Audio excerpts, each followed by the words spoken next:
How to log out of your Google account. Hello everybody, welcome back to my channel. This is me, Pipin Bisnath, and today I'll guide you on how you can log out of your Google account.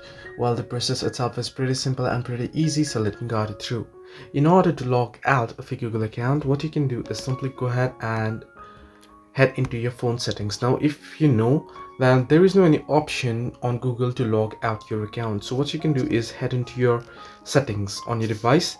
Then you can scroll down and look for the option that says account and backups. Just below you can see Google, but don't get confused. You want to tap on accounts and backups option. Once you tap on it, you can see the manage accounts option. Tap on it, you'll see the list of accounts logged in on your device. Simply tap on the Google account that you would like to sign out. Then you can see remove account option. Tap on remove account and it'll get removed from your device and you'll get logged out as well. So this is how you can log out your Google account. Hope this helped you. Do like and subscribe, and do not forget to leave a comment down below if you have any further issues as well.